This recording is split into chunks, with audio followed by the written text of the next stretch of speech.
दोस्तों, आपको देवी देवताओं और उनसे जुड़ी बहुत सी कहावतों के बारे में पता ही होगा। उनके युद्ध कौशल और पराक्रम की कथाएं सुनकर शरीर में अद्भुत ऊर्जा का संचार हो जाता है। भगवान विष्णु के अवतार से लेकर शिव जी की अपार शक्ति, माँ काली के सृष्टि विनाशक अवतार तक की कथाएं लोगों की जुबान पर रहती हैं। सृष्टि के कल्याण के लिए भगवान के विनाशक अवतारों में एक चीज जो उन्हें योद्धाओं की तरह दिखाती है वो हैं उनके अस्त्र शस्त्र। पहले मैं आपको बता दूं कि अस्त्र और शस्त्र अलग अलग चीजें हैं। अस्त्र उन्हें कहा जाता है जिन्हें फेंक कर प्रहार किया जाता है, फिर चाहे हाथ से या उसके साथ के किसी उपकरण से, जैसे तीर को धनुष से छोड़ा जाता है। और शस्त्र वो हैं जिन्हें हाथ में लिए रहकर ही प्रहार किया जाता है, जैसे तलवार, गदा आदि। इस वीडियो के माध्यम से मैं आपको हिंदू मैथोलॉजी के सबसे शक्तिशाली अस्त्रों शस्त्रों के बारे में बताऊंगा और उनसे जुड़ी ऐसी कथाएं बताऊंगा जो इससे पहले आपने सुनी ही नहीं होंगी या आधी अधूरी सुनी होंगी। तो वीडियो को भगवान शिव का नाम लेते हुए अंत तक देखिए और अगर पसंद आए तो वीडियो को लाइक और चैनल को सब्सक्राइब भी कर दीजिएगा। वैसे तो ये video top 10 Hindu mythology weapons पर है, पर एक 11वां मैं बोनस के रूप में बता दे रहा हूँ। तो शुरू करते हैं। 11वें स्थान पर है कलादंड। भगवान यम यानी यमराज, जिन्हें नरक का शासक कहा जाता है, उनका नाम लेते ही अच्छों की हालत खस्ता हो जाती है। आप एक बात अच्छे से याद रखिए कि यमदेव यानी यमराज की पूजा करने से कभी अकाल मृत्यु नहीं होती। वो ऐसे देवता हैं जिन्हें पूजने से मृत्यु भय समाप्त हो जाता है। तो यमदेव की भी पूजा करना आवश्यक है। काले भैंसे की सवारी और हाथ में एक मुगदर जैसा अस्त्र लिए हुए यमराज यातनाओं को हर लेने वाले हैं। यही मुगदर या गदा जैसा अस्त्र ही कलादंड है। ये अस्त्र घातक क्षमताओं वाला है।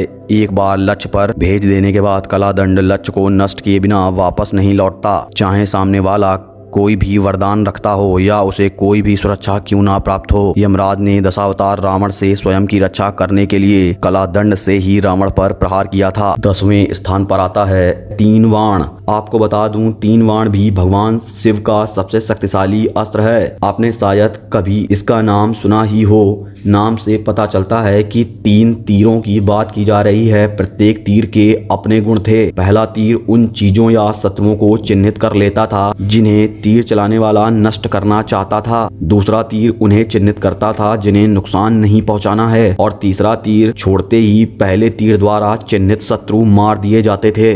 ये अस्त्र भीम के पुत्र घटोत्कच के पुत्र बब्रिका को दिए गए थे और घटोत्कच के पुत्र बब्रिका ने इसे मां सिद्धिदात्री से प्राप्त किए थे। बब्रिका को ही बार्बरीक के नाम से भी जाना जाता है। कृष्ण भगवान जानते थे कि मां सिद्धिदात्री द्वारा प्राप्त 3 बाणधारी बार्बरीक अगर पांडव कौरव युद्ध में किसी का साथ देगा तो वो पूरी सेना को अपने इन्हीं 3 बाणों से मार देगा और उसकी ही विजय हो जाएगी, जिसके पक्ष में बर्बरीक या बब्रिका होगा। भगवान कृष्ण बर्बरीक के 3 तीरों की परीक्षा लेने और उसे युद्ध में भाग न ले पाने की योजना बनाकर बर्बरीक के समीप पहुंचे। उन्होंने उससे पूछा कि युद्ध कितने दिन चलेगा। इस विषय में उन्होंने सभी योद्धाओं से पूछा है। सभी ने 20 से 30 दिनों के बीच का समय बताया है। बर्बरीक, तुम्हारा क्या कहना है? बर्बरीक ने कहा, 1 मिनट में मैं अपने 3 बाणों से युद्ध समाप्त कर दूंगा। भगवान, इतनी अटकलें लगाने की आवश्यकता नहीं है। कृष्ण भगवान ने कहा कि जरा मुझे अपने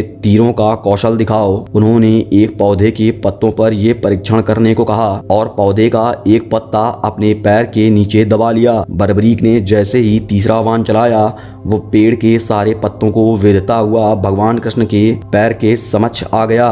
विष्णु रूप भगवान कृष्ण के पैर को न वेद पाने के कारण मां सिद्धिदात्री प्रकट हो गईं और उन्होंने कहा कि वासुदेव, आपने ये क्या किया है? इससे तो मेरा वरदान झूठा हो जाएगा। भगवान विष्णु ने कहा कि मैं आपका वरदान झूठा नहीं होने दूंगा और उन्होंने पैर हटा लिया। पैर हटाते ही पैर के नीचे के पत्ते को भी उस बाण ने वेध दिया। भगवान विष्णु ने कहा कि बार्बरीक, तुम्हारा तीर मेरे पैर को वेध जरूर नहीं पाया है, परंतु इसने मेरे पैर को इतना कमजोर कर दिया है कि ये मेरे पूरे शरीर के अंगों में सबसे कमजोर हिस्सा होगा और यही मेरे इस देह को त्यागने का कारण बनेगा।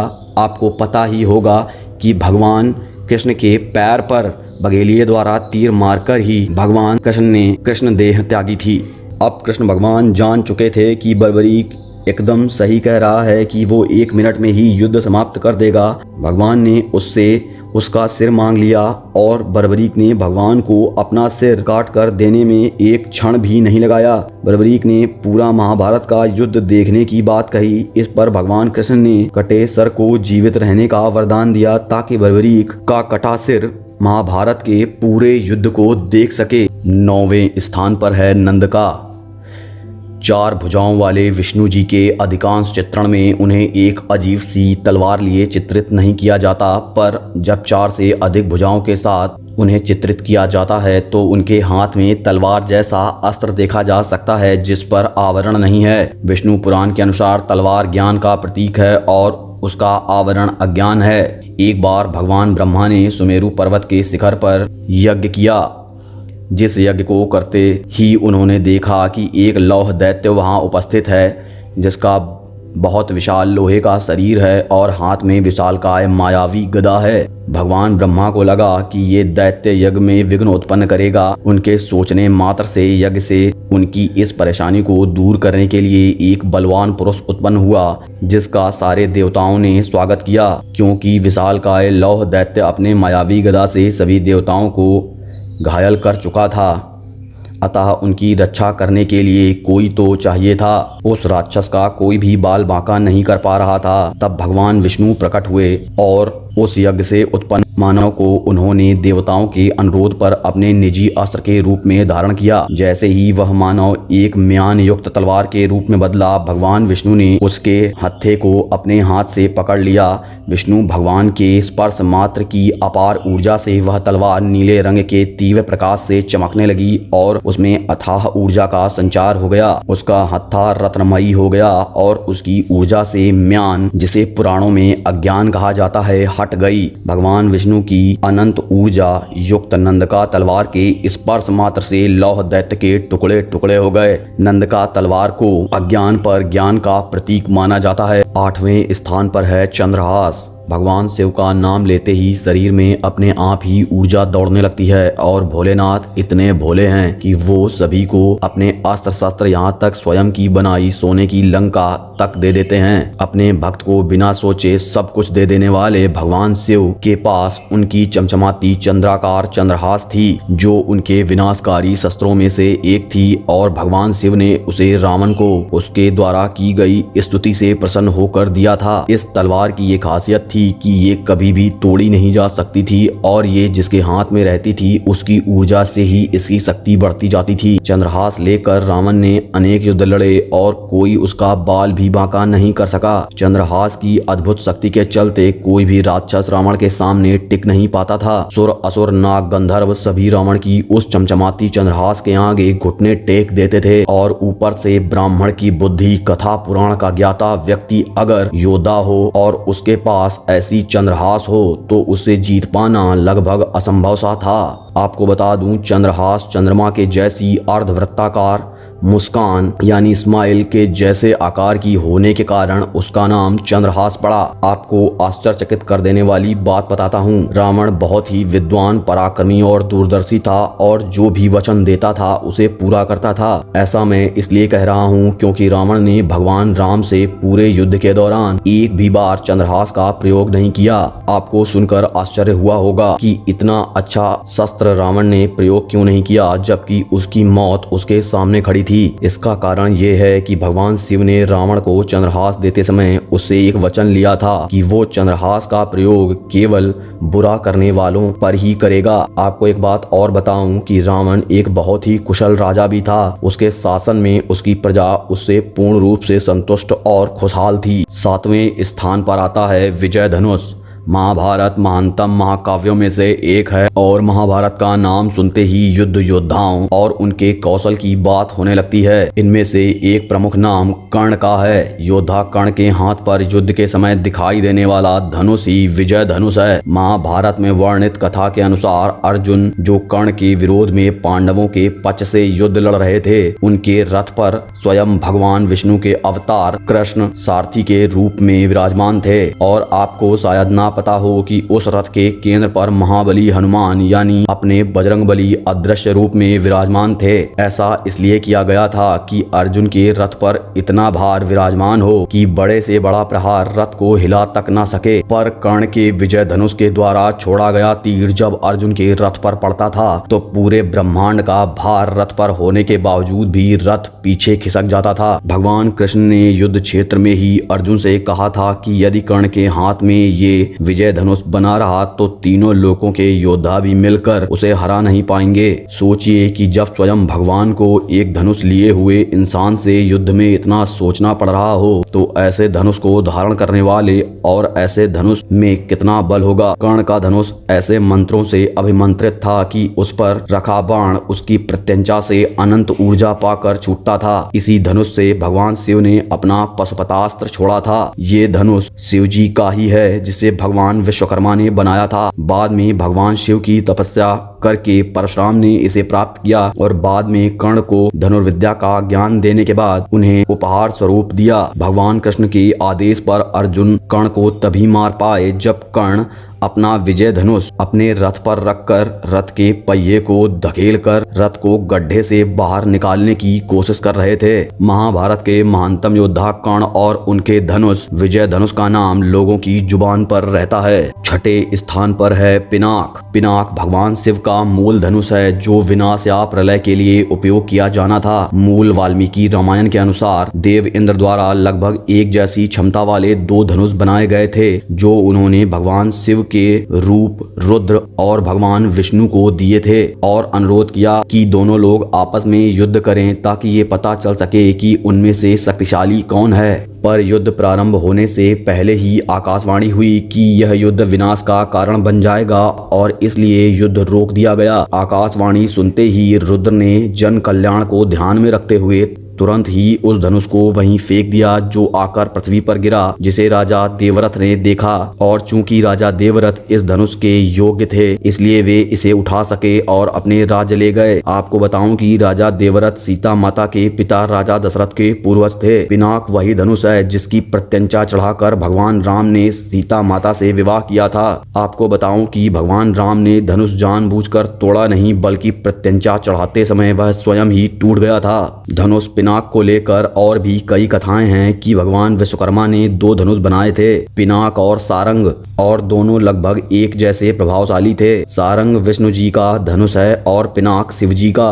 दो और भी धनुष लगभग ऐसी ही क्षमता वाले थे, एक कोदंड जो भगवान राम चलाते थे और गांडीव जो अर्जुन चलाते थे। अब अगर आप कहेंगे कि मैं ये बताऊं कि सबसे ज्यादा शक्तिशाली कौन था तो इसका जवाब ये है कि किसी अस्त्र का अधिक या कम प्रभावशाली होना योद्धा पर निर्भर करता है। एक जैसी क्षमता वाले अस्त्र होने के बावजूद भी वही योद्धा जीतेगा जो उसे चलाने में ज्यादा निपुण होगा और विष्णु जी धनुष चलाने में सबसे निपुण योद्धा माने जाते हैं। तो हाथ में सारंग लिए हुए भगवान विष्णु धनुर्विद्या के सर्वाधिक निपुण योद्धा हैं। आपसे अनुरोध है कि अनंत ऊर्जा रखने वाले ब्रह्मा विष्णु महेश की तुलना कभी मत कीजिए क्योंकि तीनों एक ही हैं। पांचवें स्थान पर है वज्र। वज्र भगवान इंद्र का व्यक्तिगत हथियार है। इसे एक तरह से थॉर के हैमर जैसी बिजली उत्पन्न करने वाला अस्त्र कहा जाता है। इसे ऋषि दधीची की हड्डियों से बनाया गया था जिसे स्वयं भगवान विष्णु ने बनवाया था। इस हथियार को लेकर बहुत सारी अलग अलग किंवदंतियां हैं। मैं आपको भागवत पुराण में लिखी एक रोचक कहानी बताता हूँ जो शायद आपने पहले ही सुनी हो।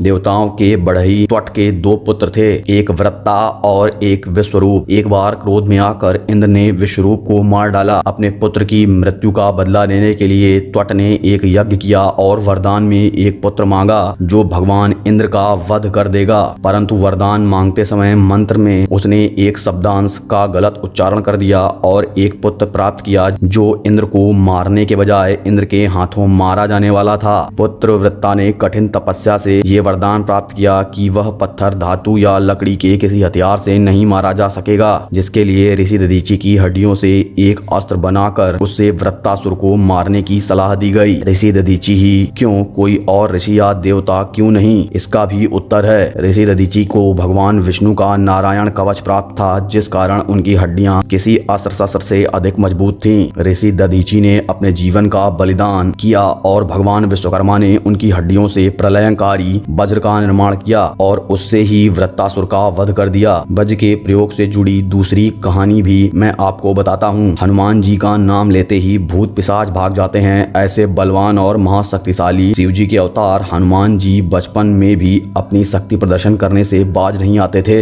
एक बार बाल हनुमान ने सूर्यदेव को लड्डू समझकर खाने की कोशिश की और विशालकाय रूप लेकर सूर्यदेव को खाने के लिए उड़ पड़े। सूर्यदेव के न रहते ही सृष्टि का नाश हो जाएगा, इस डर से इंद्रदेव ने हनुमान जी को रोकने के बहुत प्रयास किए, परंतु नटखट बाल हनुमान मानने को ही नहीं तैयार थे। तब इंद्र ने बाल हनुमान पर वज्र से प्रहार किया, पर हनुमान जी तो भाई हनुमान जी ही हैं। वज्र का प्रहार केवल उन्हें कुछ पल के लिए बेहोश ही कर सका। आपको बता दूं कि वज्र प्रहार से हनुमान जी के चेहरे पर चोट आ गई और चेहरा थोड़ा विकृत हो गया और तब से ही मारुति यानी पवन देव के पुत्र पवन पुत्र हनुमान जी का नाम हनुमान पड़ा। इस घटना से हनुमान जी के पिता पवन देव रुष्ट हो गए। तब इंद्र ने पवन देव से क्षमा मांगी और हनुमान जी को अपने हथियार वज्र से कभी नुकसान न होने का आशीर्वाद दिया। इंद्र का वज्र महाविनाशक और प्रलयकारी था। वज्र को बुराई पर ईश्वर की विजय का प्रतीक माना जाता है। चौथे स्थान पर है पशुपतास्त्र। पशुपतास्त्र भगवान पशुपति यानी शिवजी का विनाशकारी निजी हथियार है। ये एक तीर के समान है जिसे मन, शब्द, नेत्र या धनुष से छोड़ा जा सकता था। पशुपतास्त्र एक प्रकार से सृष्टि नष्ट करने की अद्भुत क्षमता रखता था। इस अस्त्र के विरोध में शायद ही कोई अस्त्र काम आता हो। ये अस्त्र अर्जुन, विश्वामित्र और मेघनाथ के पास था। आपको बता दूं कि पशुपतास्त्र देवी काली का भी अस्त्र है। ये हिंदू पौराणिक कथाओं के सबसे प्रबल अस्त्रों में से एक है। अर्जुन ने पूरे युद्ध के दौरान इस अस्त्र का प्रयोग नहीं किया था, क्योंकि इसके प्रयोग मात्र से धरती पर प्रलय आ जानी थी। ऐसा कहा जाता है कि अर्जुन ने भगवान शिव की घोर तपस्या की और इस अस्त्र को प्राप्त करना चाहा।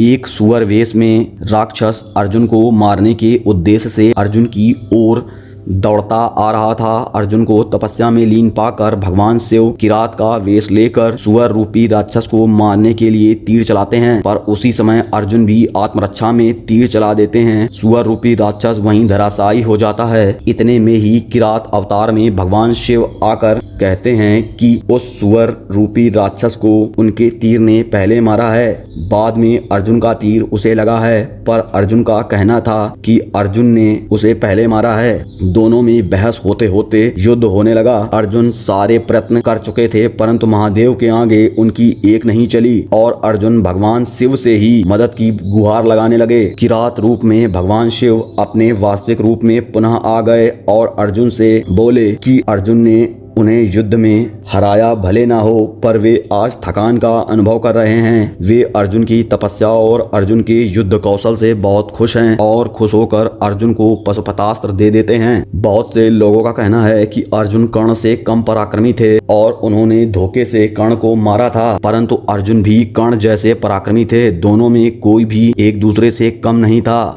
अर्जुन कर्ण को मारने के लिए पशुपतास्त्र का प्रयोग कर सकते थे, पर उन्होंने भगवान शिव को वचन दिया था कि वो इस अस्त्र का प्रयोग जन कल्याण के लिए करेंगे, अपने स्वार्थ के लिए नहीं। तभी अर्जुन ने कर्ण के विरोध में कभी भी पशुपतास्त्र का प्रयोग नहीं किया। तीसरे स्थान पर है रुद्र अस्त्र। रुद्र अस्त्र या रुद्रास्त्र एक प्रकार से भगवान शिव के तीसरे नेत्र की प्रचंड ऊर्जा है, जिसे 11 रुद्रों में से एक ने उत्पन्न किया था। ऐसा कहा जाता है कि यह हथियार एक बीम को बाहर छोड़ता था, जो जिस पर पड़ती थी उसे राख कर देती थी। इस अस्त्र को भगवान शिव ने कर्ण को दिया था। आपको बता दूं, जिस प्रकार कर्ण के पास कवच और कुंडल थे जो उन्हें सूर्यदेव ने दिए थे, उसी प्रकार अर्जुन के पास भगवान शिव का दिया हुआ शिव कवच था, जिसे पहनकर अर्जुन युद्ध क्षेत्र में आए थे और अर्जुन पर रुद्र अस्त्र का प्रहार करके कर्ण ने उनके कवच को क्षतिग्रस्त कर दिया था और उससे अर्जुन की पकड़ उनके धनुष गांडीव पर कमजोर हो गई थी। इस अस्त्र में किसी को भी अपने वश में कर सकने की शक्ति थी। जब इस अस्त्र का आवाहन किया जाता था तो पूरे एक रुद्र की शक्ति इसमें समा जाती थी। फिर भयंकर प्रलय आती थी और शत्रु का नाश हो जाता था। रुद्रास्त्र के सम्मुख स्वयं शिव ही खड़े रह सकते थे, क्योंकि रुद्रास्त्र से मुकाबला करने का मतलब भगवान शिव के रूप रुद्र से मुकाबला करना था। दूसरे स्थान पर है सुदर्शन चक्र। भगवान विष्णु की तर्जनी अंगुली पर विराजमान सुदर्शन चक्र ब्रह्मांड की सर्वाधिक विनाशकारी शक्तियों में से एक है। पुराणों के अनुसार भगवान विश्वकर्मा ने अपनी पुत्री संजना का विवाह सूर्यदेव से किया था। सूर्यदेव की तीव्र रोशनी और गर्मी के चलते वो सूर्यदेव के समीप नहीं जा पा रही थीं। उन्होंने अपने पिता भगवान विश्वकर्मा से इस विषय में शिकायत की। विश्वकर्मा भगवान के आग्रह पर सूर्यदेव ने अपना ताप कम कर लिया और संजना उनसे मिल सकी। ताप कम करने पर झरी सूर्य की राख को लेकर भगवान विश्वकर्मा ने 3 चीजें बनाई, जिनमें से तीसरा था पुष्पक विमान, दूसरा सुदर्शन चक्र और पहला कौन सा था वो भी मैं आगे वीडियो में आपको बताऊंगा। सुदर्शन चक्र को लेकर इतनी कथाएं हैं कि बहुत समय लगेगा, पर मैं सुदर्शन चक्र से जुड़ी कुछ कथाएं आपको बता देता हूँ। देवी सती द्वारा दक्ष के यज्ञ में स्वयं को समर्पित कर दिए जाने के कारण देवी सती का शरीर वहीं रह गया। दुखी शिवजी उनके शरीर को ले गए और उस शरीर को देख देख कर और दुखी होने लगे। भगवान विष्णु ने शिवजी के कष्ट को कम करने के लिए देवी सती के सुदर्शन द्वारा 51 टुकड़े करके भारतीय उपमहाद्वीप के अलग अलग हिस्सों में भेज दिए, ताकि शिवजी देवी सती के मृत शरीर को देखकर दुखी ना बैठे रहें। इन्हीं 51 टुकड़ों के स्थानों पर 51 शक्तिपीठ बने। महाभारत में जयद्रथ को मारने के लिए कृष्ण अपने सुदर्शन चक्र का प्रयोग करके सूर्यास्त से पहले ही कृत्रिम सूर्यास्त बना देते हैं। जयद्रथ को लगा कि सूर्यास्त हो गया है तो आज का युद्ध विराम हो गया है, और वो उत्साह में सुरक्षा चक्र से बाहर आ गया और तुरंत ही भगवान कृष्ण ने सुदर्शन को वापस अपने पास बुला लिया और अर्जुन ने अपनी प्रतिज्ञा पूरी की और जयद्रथ का वध कर दिया। आपको बता दूं कि सुदर्शन चक्र के चारों ओर 108 दांतदार संरचनाएं हैं। विष्णु जी के 108 नाम का संबंध इनसे भी बताया जाता है। पहले स्थान पर है संहार के देवता, गले में नाग धारण करने वाले देवों के देव महादेव के हाथ में सुशोभित होने वाला ट्राइडेंट यानी त्रिशूल। भगवान शिव का अस्त्र त्रिशूल वर्तमान भूत भविष्य के कष्टों का नाश करने वाला और सबसे शक्तिशाली अस्त्र है। आपको बताऊं, त्रिशूल शिव से नहीं शंकर से जुड़ा है। दोनों समान हैं पर सूक्ष्म सा अंतर है। शंकर देवता हैं जबकि शिव निराकार हैं और अनंत हैं। त्रिशूल शब्द शस्त्र पर उपस्थित 3 नोकदार शीर्षों से उत्पन्न हुआ है। त्रिशूल के 3 शूल निम्न का प्रतिनिधित्व करते हैं: सरस्वती, लक्ष्मी, काली। निर्माण, संचालन, विनाश, वर्तमान, भूत, भविष्य, सत, रज, तम, स्वर्ग, भू, पाताल, इच्छा, क्रिया और ज्ञान। शिवजी का त्रिशूल एक बार में तीनों लोकों को नष्ट करने में सक्षम है। त्रिशूल हमेशा भगवान शिव के दाहिने हाथ यानी राइट हैंड में रहता है। आपको शायद ना पता हो कि त्रिशूल पर नवों ग्रहों की स्थिति भी है, जिस कारण ग्रहों की दशा से यह शस्त्र परे है। निचले भाग में राहु और केतु, डमरू वाले भाग में बुध, त्रिशूल के शूलों के वक्राकार हिस्सों पर शुक्र और बृहस्पति, जबकि त्रिशूल के शीर्षों पर दाएं व बाएं शीर्ष पर मंगल व शनि और मध्य में सूर्य विराजमान हैं। कालों के काल महाकाल भगवान शिव का दिव्य त्रिशूल ही वो पहला शस्त्र है जिसे भगवान विश्वकर्मा ने सूर्यदेव की राख से बनाया था, जिसका जिक्र मैंने अभी कुछ समय पहले किया था। भगवान शिव के त्रिशूल की अनंत शक्ति का सामना करने वाला कोई अस्त्र शस्त्र मौजूद नहीं है। शिव जी का त्रिशूल अस्त्र और शस्त्र दोनों की श्रेणी में आता है। शिव जी के शस्त्र त्रिशूल का सामना तीनों लोकों में कोई नहीं कर सकता और स्वयं भगवान शिव ही ऐसे हैं जो त्रिशूल का सामना कर सकते हैं, क्योंकि शिव ही त्रिशूल पर अध्यक्षता रखते हैं। इस वीडियो को बनाने का मूल उद्देश्य नई पीढ़ी को अपने धर्म और पुराण की कथाओं से अवगत कराना है, ताकि वे भी आने वाली पीढ़ी को हमारे धर्म और पौराणिक कथाओं से अवगत करा सकें। तो इस वीडियो को ज़्यादा से ज़्यादा शेयर कीजिए और अगर वीडियो अच्छा लगे तो चैनल को सब्सक्राइब कर लीजिए।